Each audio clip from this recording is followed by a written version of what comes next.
ഞാൻ ഈ സീറോ മലബാർ എന്ന് പറഞ്ഞ വിവാഹത്തിന്റെ ഒരു അവസ്ഥയെ പറ്റി പറയുന്നുണ്ട്. നല്ല അന്നാന്തര ഐശ്വര്യമുള്ള ഒരു സഭയായിരുന്നു, എത്ര ഡീസന്റ് ആയിട്ട് ഒക്കെ ആയിരുന്നു. അവർക്ക് അങ്ങനെ അങ്ങ് പോയാൽ പോരായിരുന്നു. ഇപ്പൊ ആർക്കാണ്ട് ദുർബുദ്ധി തോന്നിയിട്ട് ഇതിനെ ഇപ്പൊ സുറിയാനിയാക്കാൻ വേണ്ടി ശ്രമിച്ചു. ഇപ്പൊ ഒരു വല്ലാത്ത പരുവത്തില് ആയി നിൽക്കുകയാണ്. ക്രമമില്ലാത്ത പിന്നെ അക്രമമാണ്, വലിയ അക്രമമായി ഇവർ ഇതൊക്കെ നടത്തുന്നത്. ഈ സീറോ മലബാറുകാർ തീ കത്തിക്കാൻ തുടങ്ങി. അപ്പം പുതിയ പഴയ ആളുകളൊക്കെ ചോദിക്കും, ഇത് എന്തുകൊണ്ട് സാധനം ഇത് കത്തിക്കുന്നത്? പ്രത്യേകിച്ച് എറണാകുളം അങ്കമാലി പ്രദേശത്തുള്ള ആമ്പിള്ളേർക്കാണ് നല്ല അസ്വസ്ഥതയുണ്ട്. ഇവന്മാർ ഈ പുതിയ വേഷം കെട്ടലാണ്. എന്ത് പ്രദർശനമാണ് സജി ഇതെന്നാണ് അവർ ചോദിക്കുന്നത്. ഇവന്മാരെന്നാണ് ഈ സുറിയാനിക്കാരാണ്. ഇപ്പം ഇവരിങ്ങനെ യാക്കോബായക്കാരുടെ അടുക്കളയോട്ട് നോക്കിയിരിക്കുക, അവിടെ എന്താ ചെയ്യുന്നത്, ചിക്കൻ വറക്കുകയാണോ ചെമ്മീൻ പൊളിക്കുകയാണോ എന്നൊക്കെ നോക്കി നിൽക്കുക. ക്രമമില്ല.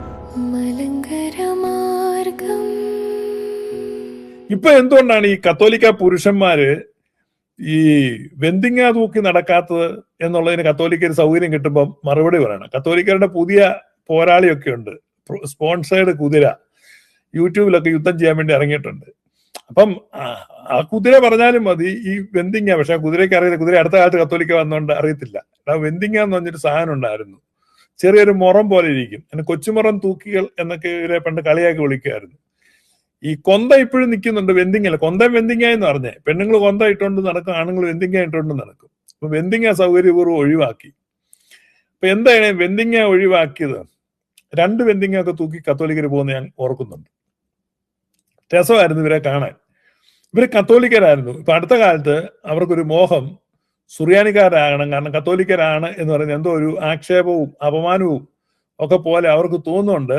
അവർ സ്വയം ഇപ്പോൾ സുറിയാനിക്കാരാകാൻ വേണ്ടി പരിശ്രമിച്ചുകൊണ്ടിരിക്കുകയാണ്. അതിന്റെ ഭാഗമായിട്ട് അവരിപ്പം ഈ ധൂവക്കുറ്റി, മറവോസ, അങ്ങനെയൊക്കെയുള്ള സുറിയാനി സഭയുടെ പഴയ പാരമ്പര്യത്തിലുള്ള ഉപകരണങ്ങൾ ഒക്കെ സംഘടിപ്പിച്ച് അങ്ങനെയുള്ള പരിശീലനങ്ങൾ. ഈ അടുത്ത കാലത്ത് ഇവർക്ക് ഈ ധൂവക്കുറ്റി വീശാൻ ഇവർക്ക് അറിയത്തില്ല. അപ്പം യാക്കോബായ സഭയിൽ നിന്ന് 2-3 ശുശ്രൂഷക്കാരെ കൊണ്ട് അവിടെ ധൂവക്കുറ്റി വീശുന്ന എങ്ങനെ, കാരണം ഇവരിങ്ങനെ വീശുന്ന ഇങ്ങനെ ചെറുതായിട്ട് അനക്കാനേ അറിയത്തുള്ളൂ.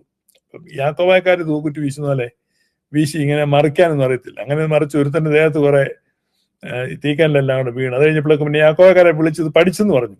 നല്ല കാര്യമാണ് പഠിക്കുന്നത്.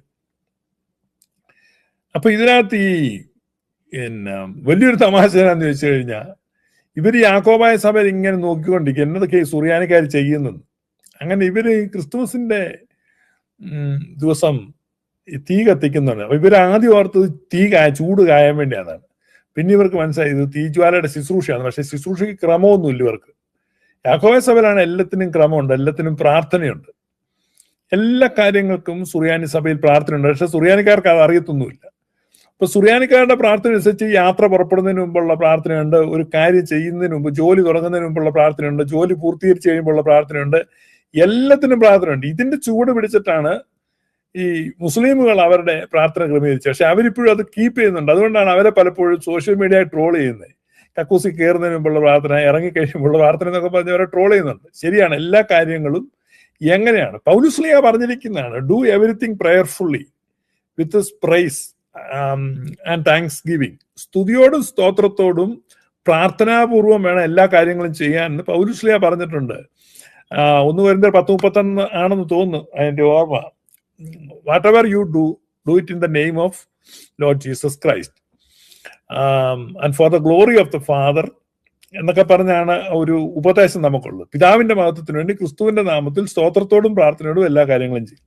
അപ്പൊ അതിന്റെ ചൂട് പിടിച്ച് എല്ലാത്തിനും പ്രാർത്ഥനയുണ്ട്.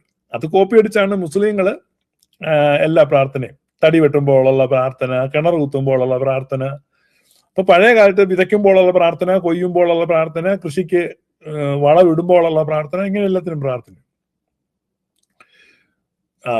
ക്രമങ്ങളും എല്ലാത്തിനും ഉണ്ട്. അപ്പൊ യുമാർക്ക് തീ കത്തിക്കാൻ അറിയത്തുള്ളൂ, പിന്നെ ചൂട് കാനാണ്, അവന് ക്രമമൊന്നുമില്ല. ക്രമമില്ലാത്ത പിന്നെ അക്രമമാണ്, വലിയ അക്രമമായി ഇവർ ഇതൊക്കെ നടത്തുന്നത്. ഈ സീറോ മലബാറുകാർ തീ കത്തിക്കാൻ തുടങ്ങി. അപ്പം പഴയ ആളുകളൊക്കെ ചോദിക്കും, ഇത് എന്തുകൊണ്ട് സാധനം ഇത് കത്തിക്കുന്നത്? പ്രത്യേകിച്ച് എറണാകുളം അങ്കമാലി പ്രദേശത്തുള്ള ആമ്പിള്ളേർക്കാണ് നല്ല അസ്വസ്ഥതയുണ്ട്. ഇവന്മാർ ഈ പുതിയ വേഷം കെട്ടൽ കാണുമ്പോൾ എന്ത് പ്രദർശനമാണ് സജി ഇതെന്നാണ് അവർ ചോദിക്കുന്നത്. ഇവന്മാരെന്നാണ് ഈ സുറിയാനിക്കാരാണ്. ഇപ്പം ഇവരിങ്ങനെ യാക്കോബായക്കാരുടെ അടുക്കളയോട്ട് നോക്കിയിരിക്കുക, അവിടെ എന്താ ചെയ്യുന്നത്, ചിക്കൻ വറക്കുകയാണോ ചെമ്മീൻ പൊളിക്കുകയാണോ എന്നൊക്കെ നോക്കി നിൽക്കുക. അപ്പൊ അറിഞ്ഞാണ്ട് ഈ യാക്കോബായക്കാര് ഇങ്ങനെ അനിതാ ഞായറാഴ്ച നടത്തുന്നുണ്ട്. അപ്പോഴേക്കും ഇവർക്ക് ഭയങ്കര, പ്രത്യേകിച്ച് കത്തോലിക്ക ഹരം കയറി അനിതയെന്ന് കേട്ടപ്പോൾ എന്തോ ഈ അനിത. അപ്പൊ ഇവർ പെട്ടെന്ന് കൂടി അലിച്ച് അവിടെ അനിതാ ഞായറുണ്ട്, അപ്പൊ നമുക്ക് എന്ത് ചെയ്യണം, നമുക്ക് അവർ വെസ്റ്റ് സുറിയാനി അല്ലേ, വെസ്റ്റ് സുറിയാനിക്കാരെ അനിതാ ഞായർ, നമുക്കൊരു കാര്യം നമുക്ക് സുനിതാ ഞായർ. അങ്ങനെ ഇവർ തീരുമാനമായി, യാക്കോബക്കാർ അനിതാ ഞായർ നടത്തും, നമുക്ക് സുനിതാ ഞായർ നടത്തണം. വേണം അത് വേണം, അതില്ലാതെ പറ്റുകയല്ല എന്ന് പറഞ്ഞ് അങ്ങനെ സുനിതാ ഞായർ നടത്താം. അപ്പോഴാരാണെന്ന് പറഞ്ഞ് ഇത് അനിതാ ഞായറല്ല, ആനീത ഞായറാഴ്ചയാണ്. അതെന്തുട്ടാ? അപ്പൊ പറഞ്ഞ് ഇങ്ങനെ വാങ്ങിപ്പോയവരെല്ലാം ഓർക്കുന്ന ഒരു ദിവസമാണ്. സത്യത്തിൽ യാക്കോബ സഭ ആനീത ഞായറാഴ്ച ആചരിക്കുന്നത് എന്തിനാന്ന് വെച്ചാൽ ഈ വാങ്ങിപ്പോയവർക്കൊക്കെ മക്കളും മക്കളുടെ മക്കളും ഉണ്ട്, അവരെല്ലാം കൃത്യമായിട്ടും ക്രമമായിട്ട് ഓർക്കുന്നതാണ്. ഇപ്പൊ ഞങ്ങളുടെ അപ്പന്റെയും വല്യപ്പന്റെ അപ്പന്റെ ഒക്കെ ഓർമ്മ ദിവസം നമ്മൾ കുർബാന ചൊല്ലിക്കുകയും കബറിന്റെ ധൂപപ്രാർത്ഥന നടത്തുകയൊക്കെ ചെയ്യുന്നുണ്ട്. പക്ഷെ പിന്നെ ഇത് ആർക്ക് വേണ്ടിയാണ് ഈ ആനീതെന്ന് ചോദിച്ചു കഴിഞ്ഞാൽ, ഈ യാത്രയിൽ മരിച്ചുപോയ ആളുകൾ ഈ ഒക്കെ ഒത്തിരി പേരുണ്ട്, പിന്നെ കാണാതെ പോയ ആളുകളുണ്ട്, മരിച്ചോ ഇല്ലയെന്ന് അറിയത്തില്ല.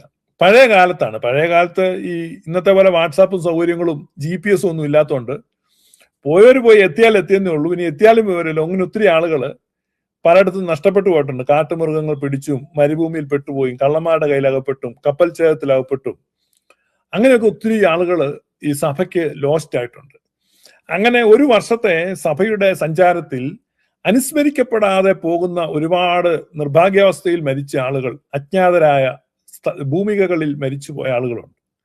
അങ്ങനെയുള്ള ആളുകളെല്ലാം കൂടെ ഒരുമിച്ച് ഓർക്കാം നോമ്പിലേക്ക് പ്രവേശിക്കുന്നതിനും. അതിനെയാണ് ആനീത ഞായറാഴ്ച എന്ന് പറയുന്നത്. നമ്മുടെ ആളുകളൊക്കെ ഇപ്പൊ എല്ലാം പോയി നമ്മുടെ അപ്പനെ അപ്പൂപ്പന്മാരെ എല്ലാം പേര് ആനീത ഞായറാഴ്ച വീണ്ടും കൊടുക്കുന്നുണ്ട്. കുഴപ്പമില്ല, അത് എത്ര ആവർത്തിച്ചാലും കുഴപ്പമില്ല, മരിച്ചവർക്ക് വേണ്ടി പ്രാർത്ഥിക്കുന്നില്ല, നല്ലതാണ്. അപ്പൊ ഞാനിത് പറഞ്ഞുകൊണ്ട് ഇനി അടുത്ത ആനീത ഞായറാഴ്ച നിങ്ങൾ പോകാതിരിക്കരുത്, അതിന്റെ ഉദ്ദേശം ഇതായിരുന്നു. ഇപ്പൊ പ്രത്യേകിച്ച് എല്ലാവരും അങ്ങനെ പോയി ആഘോഷിക്കണം. അതായത് അജ്ഞാത മൃതദേഹങ്ങൾ എന്ന് പറഞ്ഞ് പോലീസ് എഴുതി തള്ളി മോർച്ചറി വെച്ച് പിന്നെ മെഡിക്കൽ കോളേജ് വിദ്യാർത്ഥികൾ കീറിമുറിച്ച് പഠിക്കുന്ന, ഒരു ഗതിയും പരഗതിയും ഇല്ലാതെ പോകുന്ന, ഈ നെയിംലെസ് അഡ്രസ് ഇല്ലാത്ത അങ്ങനെയൊക്കെയുള്ള ആളുകളില്ലേ, ഏറ്റവും ഹതഭാഗ്യരാണ്. അവരെ പോലും സഭ ഓർക്കുന്നു. അതാണ് സുറിയാനി സഭയുടെ ശ്രേഷ്ഠത. ഒരു സ്വത്രാഴ്ചയും കിട്ടുന്ന കേസല്ല. അതാണ് ഈ ആനീത ഞായറാഴ്ച ഈ കുർബാനപ്പണം സത്യത്തിൽ മേടിക്കണ്ടാത്ത കാരണം. ഇത് കുർബാനപ്പണം കൊടുക്കാനോ പേര് കൊടുക്കാനോ ഒന്നും ഒരു പ്രാപ്തി ഇല്ലാത്തവർക്ക് വേണ്ടി നടത്തുന്ന ഒരു ഞായറാഴ്ചയാണ്. അതാണ് ഈ ആനീത ഞായറാഴ്ച. അതാണ് ഇവന്മാര് കാക്കാട്ടിരുന്ന അനിതാ ഞായറാഴ്ച നമുക്ക് സുനിത കൊണ്ടുവരാന്ന് പറഞ്ഞു. പിന്നെ ആരാണ്ട് പറഞ്ഞു ഇത് അനിതയല്ല, ആനീത ആണ്. അപ്പൊ അവരെന്ത് ചെയ്തു, അവര് ആനീത ഞായറാഴ്ച അവർ നടത്തിയത് നമുക്കൊരു കാര്യം, നമുക്കത് ആനീത വെള്ളിയാഴ്ച നടത്താൻ പറഞ്ഞു. അങ്ങനെ ഇവന്മാരിപ്പോ ഈ കഴിഞ്ഞ കൊല്ലം തൊട്ട് ആനീത വെള്ളിയാഴ്ച തുടങ്ങിയിട്ടുണ്ട്. ഇപ്പൊ എന്തെങ്കിലും ആട്ട് എല്ലാരും നെല്ലുണക്കുമ്പോൾ കുരങ്ങൻ വാലെങ്കിലും ഉണക്കണ്ടേ, അങ്ങനെ അവർ ഉണക്കുന്നു. ഞാൻ ഈ സീറോ മലബാർ എന്ന് പറഞ്ഞ വിവാഹത്തിന്റെ ഒരു അവസ്ഥയെ പറ്റി പറയുന്ന കേട്ടോ. നല്ല അന്നാന്തര ഐശ്വര്യമുള്ള ഒരു സഭയായിരുന്നു, എത്ര ഡീസന്റ് ആയിട്ട് ഒക്കെ ആയിരുന്നു. അവർക്ക് അങ്ങനെ അങ്ങ് പോയാൽ പോരായിരുന്നു. ഇപ്പൊ ആർക്കാണ്ട് ദുർബുദ്ധി തോന്നിയിട്ട് ഇതിനെ ഇപ്പൊ സുറിയാനിയാക്കാൻ വേണ്ടി ശ്രമിച്ചു. ഇപ്പൊ ഒരു വല്ലാത്ത പരുവത്തില് ആയി നിൽക്കുകയാണ്.